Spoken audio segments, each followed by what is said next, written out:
You're never gonna make it, you're not good enough. There's a million other people with the same stuff. You really think you're different? Man, you must be kidding. Think you're gonna hit it, but you just don't get it. It's impossible, it's not probable, you're irresponsible. Too many obstacles. With the Big Vito brand, Big Vito LaGrasso, and my co-host with the most, David Virtue Stalwart. David, how are you doing tonight? Hey, Vito, what's up, man? Seems like we haven't done this for a week or two, but we're back. I'm excited, man. We got some good stuff to talk about. Well, if people don't know, Virtue's had some personal family issues he's been taking care of. So he took a little time for himself, but glad to have him back. I know I caught him during the week doing his thing, but I think that was more or less just to clear his head and get his mind off things. I hope everything is going good in the Virtue family, because the Virtue family is my family. And as long as he's happy, I'm happy. Ain't that right, my brother? Yes, and we are getting there one day at a time, one step at a time, slowly but surely, Vito. So I appreciate all your insight, man. You've helped out a lot. All right. So we've had a lot of things going on this week. And I got to tell you, now, Virtue, you know about this. This is about 2 years old, this stuff. And, you know, when people are miserable. I think I know where you're going with this. Elaborate, my friend. And people are unhappy in their life. Now, right now, if the people look at my eyes turn different colors, and my eyes are hazel, usually. But I'm looking at my eyes, and my eyes are a piercing blue. That's pretty amazing, right? And I don't have any contacts in or anything. But the true story about Vito LaGrasso is when I am extremely happy, my eyes are a piercing blue. They're like a scary blue right now. I'm looking at them. I'm like, wow. Yep. So, but when people just, they don't learn from their mistakes. They don't, they just like to bring down people. They're just a bad juju. They're, every place they go, they're a cancer.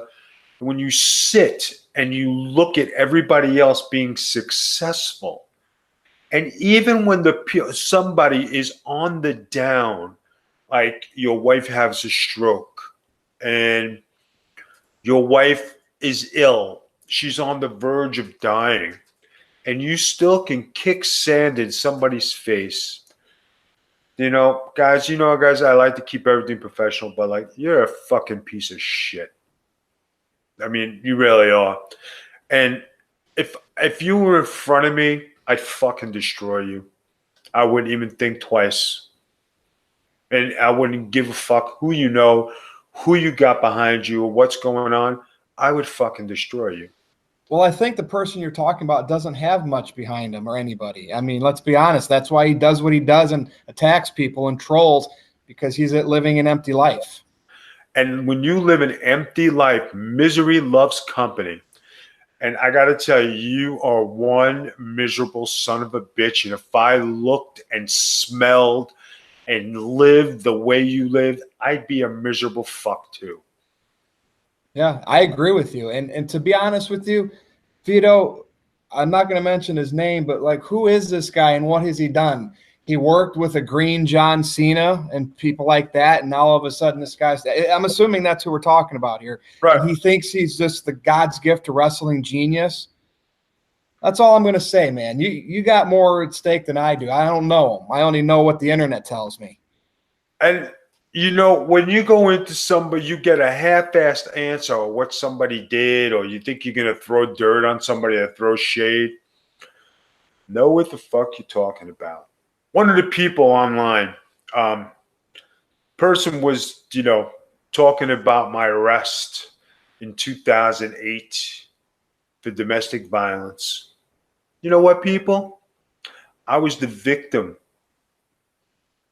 Person went and Googled what happened and saw the statement by the district attorney's office.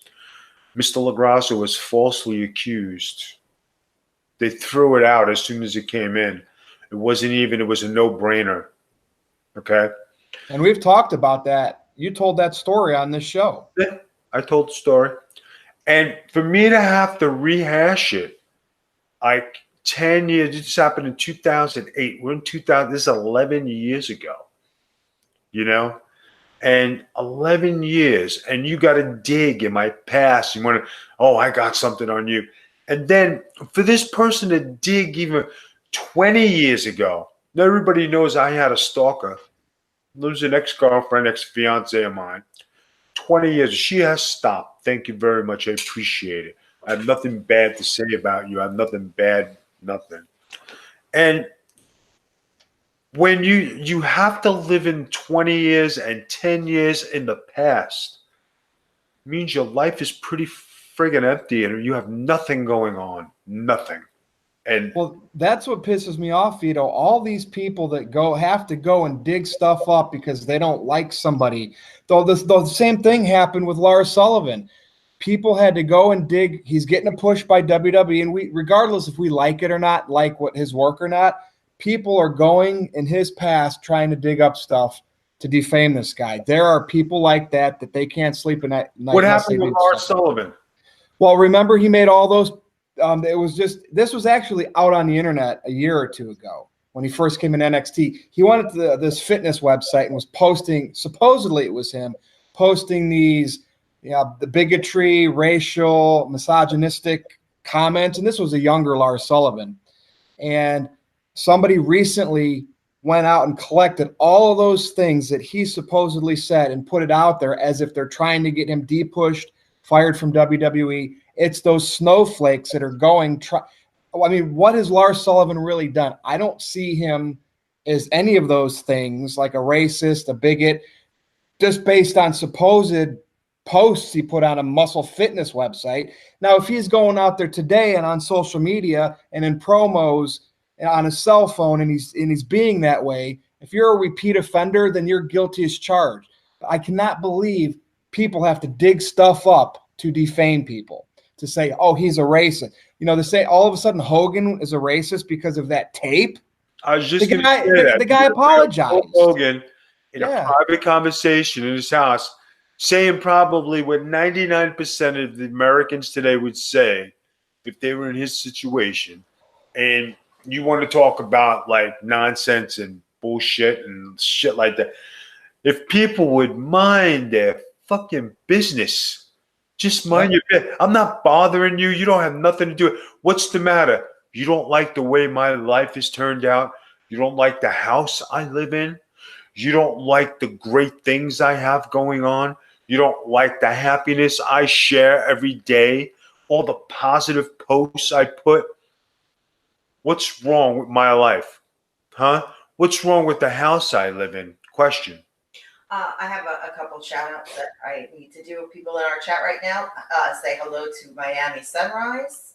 Sunrise, what's going on? And our friend that made our Versace sign is on at Routed Signs. Routed Signs. Listen, he made a Versace sign for La Grassos. We put it out there.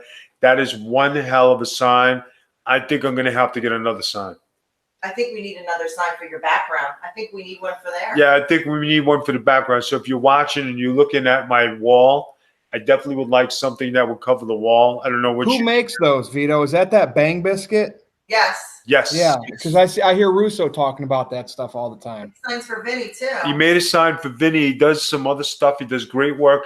That sign, the Versace sign he has, is sitting in my dining room, my exquisite dining room.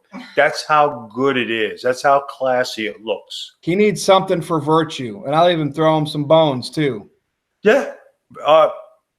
If Noel, can you hook up and give him Virtue's information so they could be connected? Yes, I will. I will do that. He's saying thank you guys. If you need something for that wall, he's hell yeah. Yeah. So come up with something, my man. Let's see what we got. If you can come up with something, hit up the wife. Miami says those signs are great. They are. The stuff. I don't know if you've looked at all his stuff. He does amazing work. All good. Getting back to what we were talking about. Make a sign so I can crack somebody over the head. Vito's sign. Yeah, Vito's sign. with your logo on it. Shit, cracking necks, cashing checks. You know what would be funny is if you had a sign in the background that says, I crack heads here. I crack heads here. Let's have a sit down. Sit down sign. All right. So getting back to what we're saying, and it just kills me that I got to talk about, spend my time. And then when people on Twitter are looking at it and say, that doesn't sound right. Or Vito's not like that. Or like, why are you doing this? Go look at who's doing it and look at what they're doing in their life. They sit in one room day after day after day after day. You got no life. You can't even move. To insult you would be wrong with me because it's just not my pedigree to sit here and say the obvious. I'm just going to say one row. Go ahead. It's one thing when you have your own merch and you wear your own shirt, especially if you're, in a wrestling venue, you're promoting your brand and product. When you're sitting at home and curtains and everything has your gimmick on it, that's scary. And that's, I remember back before the internet, before all this kind of crap happened, if you had a problem with someone, if somebody called you out and said bullshit that wasn't true, you'd go after school and you'd meet them and you'd duke it out. Whatever you'd have to do on the football field, at home in the baseball park, because I grew up by a baseball park. That's how you would settle things. I actually had one kid pull a pocket knife on me one day. I looked at that thing. I got so pissed, Vito. I kicked it out of his hand, and the next thing you know, it took 3 people to pull me off of him. I hate saying that, but back then, that's how you settle things. You didn't go and fucking lie, about people on the internet just to make yourself look like shit about people. And then when you get found out and people are pulling articles and you're telling them, go ahead and Google it. Go ahead. All right. Person went ahead and Googled it, printed it. Vito was falsely accused. Thank you. Gabor Nagy, we're going to thank for that. Pulled the article up. And that's what the great thing about it is that it came up like that. And if I did do something, hey, how many guys in the wrestling business? I'm not going to name nobody's name because it's not right for me to say things like that. But how many guys in the wrestling business today have been arrested, have a mugshot, been in prison, and have turned a leaf and went on to be bigger and better and do great things in their lives and in the sport of wrestling? How many? Over 50%. And not only that, people get in trouble today, and WWE still keeps them employed and uses them as champions. We've talked about it. We've seen them. Usos. So, yes, people make mistakes, but it doesn't mean that's the type of person you are. And anybody that has to dig stuff up thinking that's who you are, and first of all, Vito, they don't even know the truth half the time. These people that go and dig up this info, they don't even know the truth. They just want. Thank you very much, bitch Fitis. Guys, I got to tell you, you could sit here and name names and badmouth people and say what they did but why talk about that? The first book that Ric Flair wrote, he thought he was doing a great thing. And in the book, he talked about all the great things he did, all the road stories, all the guys he was with, the guys who went with him, the guys who hung with him. Not only did that book ruin his life, but he let the world, his ex-wife, in on his world. And the old saying is, what happens with the boys stays with the boys. And when you go out, you do your thing. You never rat nobody out. You never talk about it. It's like sacred. To put it out in a book and put everybody's life in danger with their wives, their families, and say you were part of this and you were part of that and you were watching this and you were watching that, it kind of sucks. And when people come out of the woodwork and they got nothing, and I'm going to get the, you know what? You are so irrelevant that using me because my star is bright, brighter than bright, you think you're going to get somewhere. Well, guess what? You made yourself look like a schmuck. Dude, I mean, if he was working to set up, doing a big event with you where people would pay tickets to see you guys bicker, that's one thing. But, I mean, gee, he's just doing it for his own sadistic entertainment. And I truly believe, Vito, we should move on and talk about other things. That's what I think about him. But it's up to you. It's your show.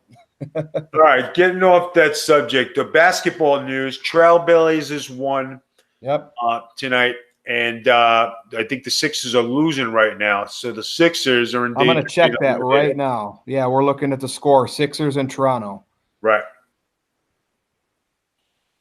Ooh, it's tied with 1:50 left. Ooh. All right, let's keep us up to date. We'll go blow by blow here because I think Kawhi went on a little tear and the Sixers was stuttering a little bit. It should come down to the wire. You know, most people pick the Sixers, but I think Kawhi is going to pull it out for them.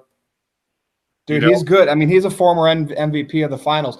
But better yet, let's look at Golden State. They lose Durant, and he's out 2 weeks, maybe. Who knows? 2 weeks at least.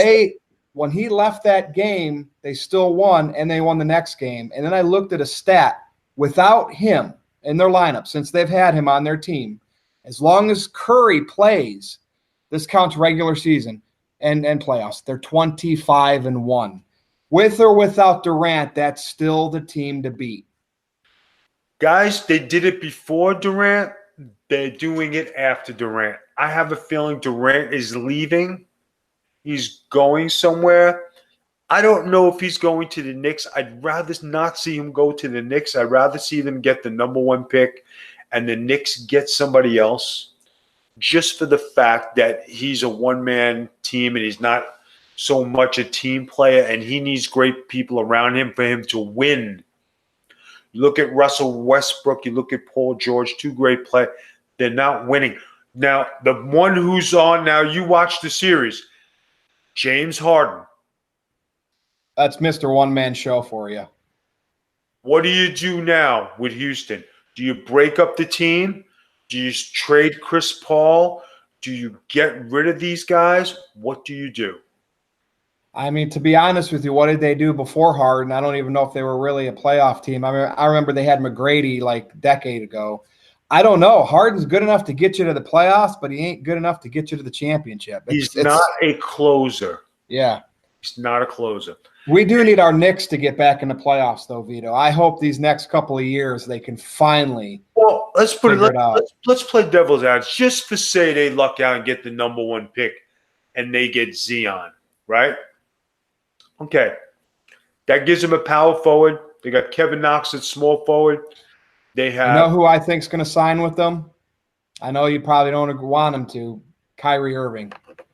I really think he's going there. Now, let's be honest. He is a one-on-one player, but he did help LeBron. If it wasn't for Kyrie, LeBron would not have won that championship. Yeah, but you see, he can't win without LeBron. Well, LeBron hasn't won without him. Well, I mean, in Miami. I could see, but when he was in Miami, he had Dwayne Wade. Yeah. He had the other kid who got the heart attack. Oh, Bosch. Well, not a heart attack, but the blood clot problem. Right. But that's the thing. Everybody, ever since Boston got Ray Allen and Kevin Garnett and trades in one offseason, every team that's won has pretty much been a super team since. Maybe San Antonio was normal. I mean, seriously, Vito, that's what wins today. I just think that, honestly, I think Kyrie Irving learned his lesson about being the big dog, and I think he's going back to be with LeBron. That's interesting. So you think LA, huh? I think that's where he's going to go because he hasn't won nothing. He's finding it difficult. LeBron this year, and just was lost. He didn't have the right players with him. Lance Stevenson had a good year, I think.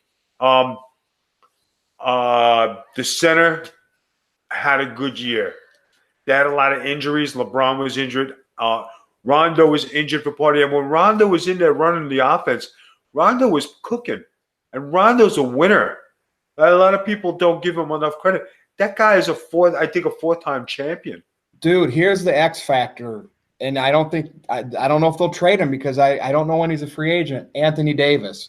Is Anthony Davis going to end up in New York or end up in LA? That's really where the chips are going to fall. Okay, but where?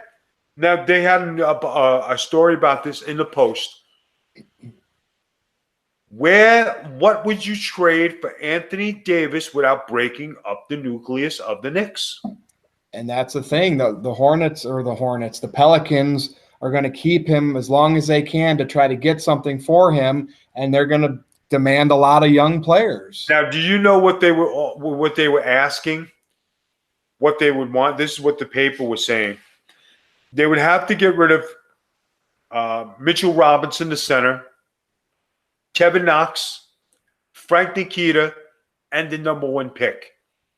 Yeah, that's a lot for a guy that's hurt often, even though he's great. Only have him under control for 2 years. Yeah.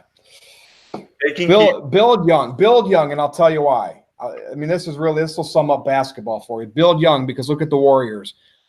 Before Durant, that team was organically put together with draft picks. Curry, Thompson, Draymond Green. They had Harrison Barnes. Yes, they did get Iguodala. Iguodala's my boy, by the way, Vito. He had 5 that game without Durant. He had 5 threes and 5 steals. The guy's in his late 30s. He's a great player. What's the score? The update. And the score is probably still going on. 89-86, Toronto with 33 seconds left. I told you. Yep. So I'll keep you updated. That's really it for basketball. I mean, we're almost down to the Final Four here, you know. All right. Now we're going to get to what we've been waiting to get to, and this is my subject for today. And this is for all you wrestling people out there, because I know you love wrestling. Wow. Sorry. Twitch has been waiting for us to talk about wrestling. They're all waiting. Guys, we are going to talk about the death of Silver King and the health issues that are in wrestling. I'm going to have my spiel on this, and then Virtue, I'd like for you to give your opinion. Silver King was a very famous wrestler in Mexico. He wrestled in WCW. He did a little bit in WWE, but he was most known for his WCW work. The movie with Jack Black, too. Right. He did a lot in Japan. He was tag team with Dr. Wagner. And he had a great career. At 51, and I got to see the videotape of what happened. I looked at his body. I looked at him. I said, at 51, you're wrestling and you're out of shape. And, this is nothing against the guy. I'm just saying what my observation was as an analyst, as a journalist, as somebody who's doing podcasting. I thought that didn't look like he was in prime shape. It looked like he was carrying a little extra weight. Now, when guys are in the ring, you're supposed to take care of each other. There's a code. Something happens, you protect the guy. That's the utmost and something that always has been. After watching the tape, I've never been more disgusted in my life with pro wrestling. And this by no means is meant to hurt anybody in particular, but the gentleman who was his opponent was Juventud Guerrero. Am I right? Did you confirm that? You're right. And I was shocked when I found that out, because he's a veteran. Okay. Big time veteran, Yeah. Hoovy, who I love to death, and I've had a lot of great times with him, and rode the road with him. The juice is for the house, and the house is for the juice. And who in the hell is The Rock, baby? All that good stuff. I mean, I wouldn't trade any of those memories for nothing. But when you are a mark for yourself, and you have an ego that is about you, which he does have, and you only care about going over and getting your hand raised and holding a championship belt, and you have your compadre, your amigo, your friend laying in the middle of the ring and he's not moving, and it's obvious that something is wrong, and you continue to go through with the match, and the referee, I don't know who the referee was, but have enough common sense to call the match. Did everybody friggin' forget what it's like for this signal? Everybody forget? I was exactly thinking that, Vito. I know you can continue talking about Juventud. I thought the ref's supposed to be more in control on stuff like that because that's their job. That's why they communicate with both workers. But the ref did actually nothing. He looked like a stooge and looked like, like he was making the count. Is something telling you that he didn't answer you? You shook him, you looked at him, he's dead on the friggin' mat, and you didn't take the time to think that something is wrong? And he did the 1-2, and then, he didn't follow through with the 3, still laying there, and then he hit the mat. And I'm sitting there thinking, how many minutes have to go by when the one worker's not responsive before they throw the X up? And I know, I understand where you're coming from with Juventud, and I want you to continue to elaborate on that. I always thought this was where the referee is supposed to be in control and why there's refs for these matches, to help communicate when something like this happens. I mean, to me, when I watched the video, I did see Hoovy do his celebration, that whole awkward ending. I'm sitting there focusing on, what the hell are you doing, referee? That's what I thought when I watched that video. To me, I'm like, you are dumb. Now, I'm going to throw this out there. And again, Juventud is my friend. I've known him talking WCW 2000, 20 years plus. And he did that. And I'm looking at him and I'm saying, are you really that much of a mark that you had to go on each turnbuckle and pose and do the Hogan and walk around without even thinking something is wrong? The guy is laying there. Are you that much of a fucking mark? It was disgusting. It was horrible what I saw in that. Where we have a question. No, breaking news. Sixers, Raptors tied 90-90 with 6 seconds on the clock. 90-90 with 6 seconds on the clock. Virtue. So, Vito, what you're saying, I'll keep updated on that. What you're saying is it's okay to break kayfabe and everything right then and there. Do you think that Hoovy didn't just really know, like, the extent of what was wrong at that point? I mean, how could you not know? How could you not know? They talked to him. He didn't answer. They tried to roll him over. He didn't answer. He had to pull him. He didn't answer after he counted the 3. Yeah. You didn't think to do something? That's true. I mean, like I said, to me, the protocol right there is the referee. And I felt like Hoovy was showboating for his gimmick, but I still looked at the referee like, what the F are you doing, man? Now, remember when Chris Jericho was wrestling Neville, and he started yelling at the referee, okay? And the referee was an experienced referee, and they got into it. He's hurt. Call the bell, and they got into it.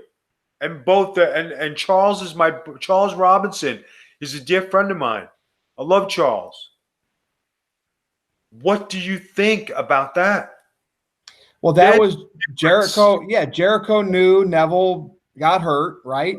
And the ref wasn't ending the match, so Jericho said, all right, disqualify me, and put his hands on. I think that's what happened, because Jericho's like, let's get this thing going. Something's wrong here. And I guess you're right. So I could see Jericho did everything right, where Hoovy was still in gimmick. Like, hey, I won the match. I get it. Yeah, and then when he made the rounds and he stayed in the ring and he went extra, the referee stood there, didn't do nothing. Hoovy didn't come down off the rope and look at Silver King and say, okay, something is wrong. Because if that was me, and I would have shook him once, you all right? Hey, brother, you okay? And I would have stopped dead in my tracks. And I would have said, okay, we need help. I know. Too much showboat. Now, let's like call a spade here. Probably you wouldn't have been able to save his life. If he was in the middle of a massive heart attack, it was no matter what, that minute and a half wouldn't have mattered. But I know what you're seeing is if you would have just saw that effort, you would have knew that he cared about his opponent versus himself. So I totally understand that. Chances are, Vito, if they could have caught it as it was happening, he was going to die, right? Massive heart attack right there on the spot. how do you save someone's life? But with that said, Lawler on Raw, they saved his life. You know, remember when he started having the heart attack? Yeah, Jerry Lawler had a heart attack. And they stopped responded everything. within seconds. Yeah. And the reason why they did that and why they acted like that goes back to when Owen Hart died. They didn't stop anything. They didn't stop the show. They didn't cancel nothing. They went on. They learned. Yep. I mean, they tried to help him, but it didn't happen. It's just a messed up situation. I mean, we remember when Rey Mysterio was wrestling in Mexico and that one guy got kicked, right? He got kicked in the back of the head and he ended up dying from that. I can't remember. I'd have to go back and watch the video. They kind of knew something was wrong right away and things got awkward. Something was wrong. Yeah. If I'm not mistaken, Conan was there. Yeah. Conan has a head on his shoulders and knows and cares about the guys. You know, and Hoovy has always been known for a guy with an ego and no one cares about himself. And, you know, he's always had a problem with the Mexican wrestlers. But Hoovy, I just am totally disappointed that you did that. I mean, I thought you knew better. And especially with today, with what everybody is sticking up for and what everybody is looking at and the, you know, the head injuries and the trauma and being, you know, unconscious and people just continuing to go. You talk about like dangerous things. You look at the Brock Lesnar, Randy Orton thing where Brock lost his cool, cracked his head open, gave him a concussion or split him open. And who showed up again? Chris Jericho backstage got in Brock Lesnar's face. So there are some really great ones out there, Vito, that understand all of that. But it's just like I was wrestling on a show for a company called DTW. And I was in the back and there was a hot angle going on. And there had to be about 300 people in a crowd. And we had packed it and it was an indie show. But we were building it up, and we built it to where people were coming. It was a TV taping, and I'm running the monitor, and I have the angle with the guy who's in the ring. A fan jumps in the ring and starts to fight with the wrestler. Nobody moved, nobody did nothing, nobody did anything. I ran from the back. And I said, guys, we got to get out there. I said, there's a fan in the ring and he's fighting with, you know, with our guy. I broke kayfabe. I friggin' went in there. I got the guy out of the ring, kicked him in the face, got rid of him. They escorted him out of the building. Then I told the guy, I said, all right, man. I said, come and get me. Get me from behind. Do something. Of course, that was the angle. It was me and him in a hot angle. So I went out there to save him. It didn't look like anything was wrong, but I told the guys afterwards, guys, anytime you see a fan in the ring, you guys should be all out there as a team, as a group, to protect your house and to protect each other. Yep. Because that's the way you have to be. Yeah, and you should. I mean, and again, fans are idiots that jump the rail and do all of that. I mean, I guess that's their moment in the sun, but they're going to pay for it. By the way, Vito, the Raptors won 92-90. Bits for tits, thank you. 92-90. Congratulations to the Raptors. Good luck in your championship series. I know you got your hands full. Now, Vito, was this something you wanted to talk about too, healthcare and professional wrestling? Because we know that Vince McMahon really doesn't offer it because it's all independent contractors. He gives the wrestlers, you know, an option to sign the contract for how much money, you know, he's going to pay them over X amount of years, and they all sign it. We know he probably treats his big stars, you know, like if a Roman Reigns gets hurt, Vince probably foots the bill for that. But if a Joe Schmo gets hurt, go pay your own health care. But AEW supposedly is going to be offering health care to their talent. Do you think this will be a game changer in the business, or is this just something AEW is going to do to make it sound like they're innovative? Guys, I'm going to tell you something. My case is under appeal in the appeals court, and it looks very good. I wouldn't say this, and I don't talk about it. I always keep it under wraps. My case is being heard and it has a good chance to win, especially after the Bob Oliver documentary that came out. John Oliver, documentary that came out. You talk about sticking up for guys and protecting the business. I have done it. I don't talk about it, but when you need somebody to stick up for you and help you and do the thing, I'm the guy who stuck his neck out. I'm the guy who went ahead. And then when I see stuff like this, or I see the guy in Mexico throwing a brick at somebody's head, or I see somebody still doing hardcore matches and taking chairs across the head, and I gotta ask, what are you guys doing? What are you reading? What are you looking at? Do you think this is still the time to do these things? Or is it at a time where you do have the knowledge now and everything has come out to where you can now look and see what we're talking about?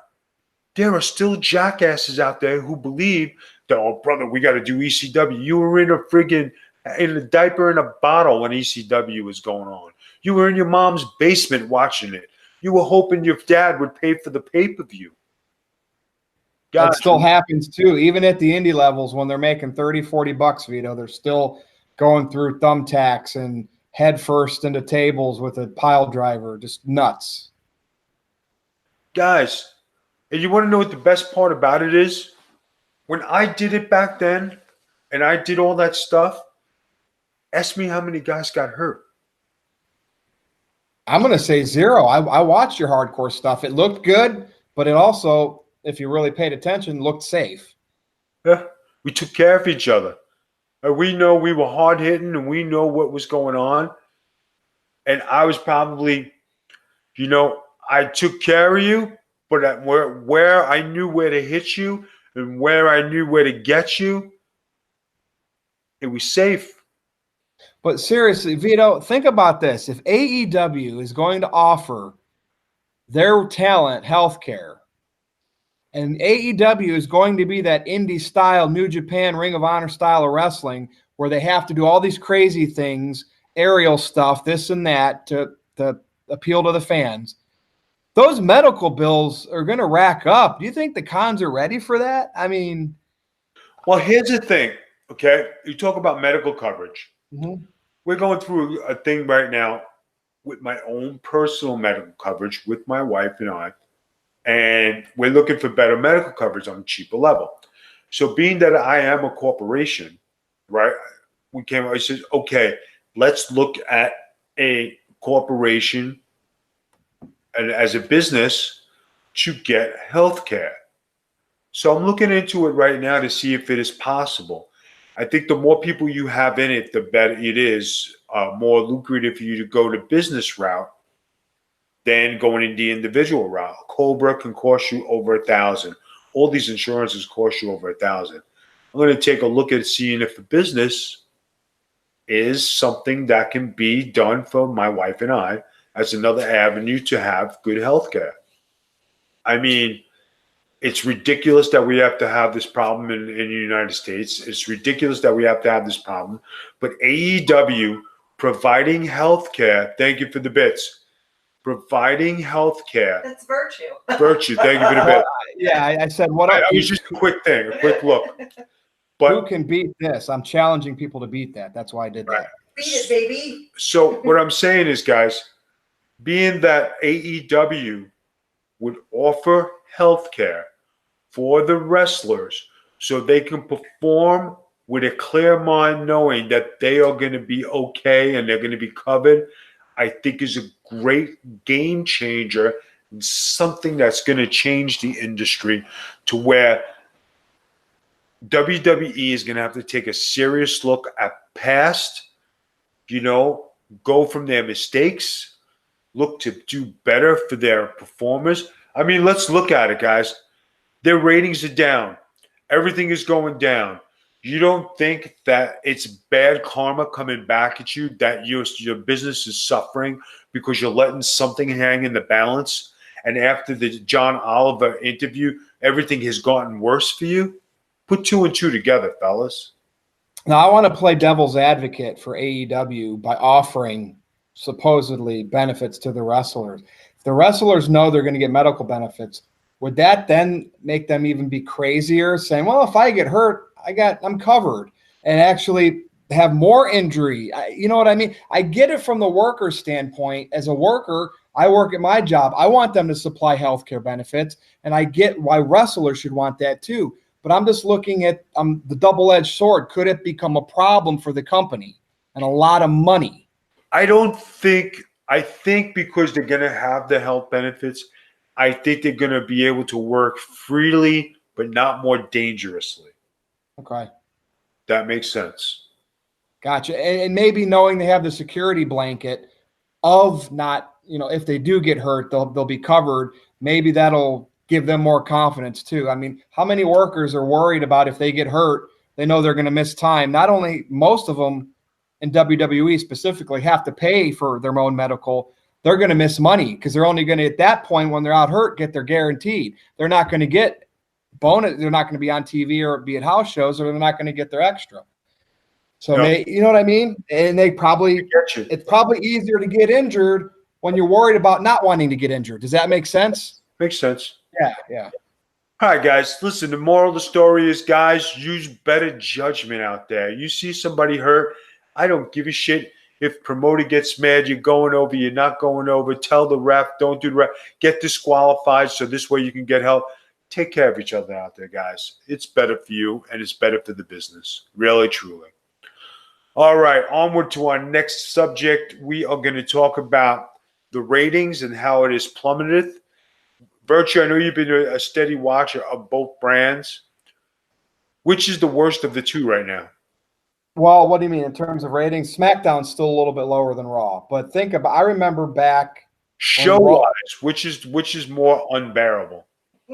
Raw, because it's 3 hours, and I do not understand the need for a 3-hour wrestling show unless it's a pay-per-view like it used to be back in the day. Raw is awful because they have 3 commercial break matches, Vito. Casual fans don't want to see that stuff.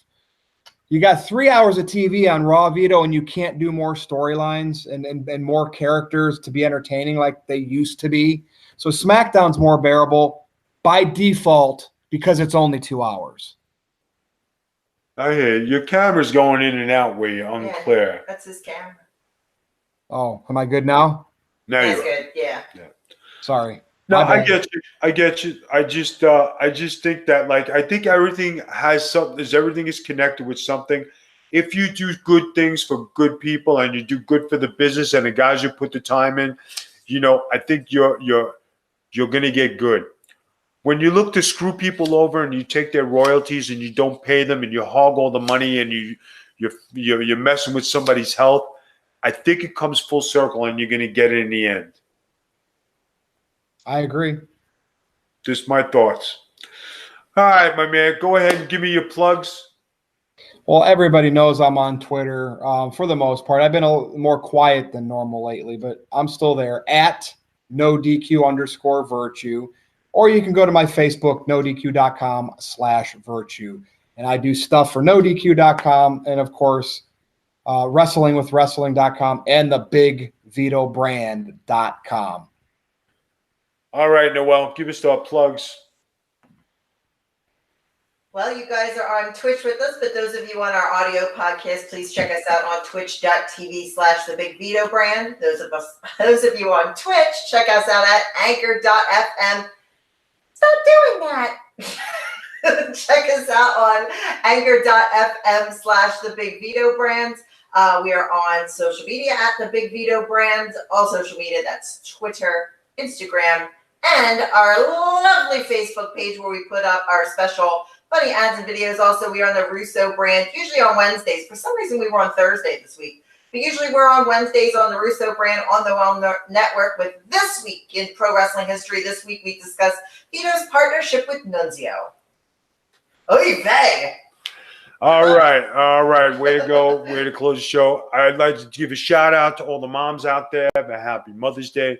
I hope you had a great day. I know I took care of this mother over here.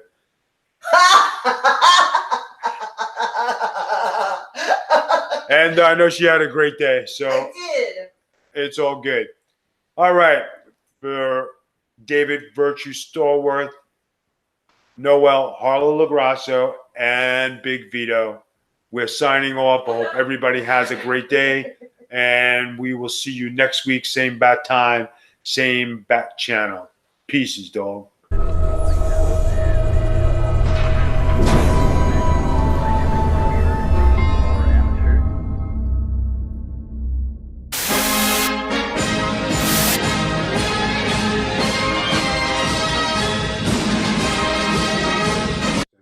Hey, you German, huh?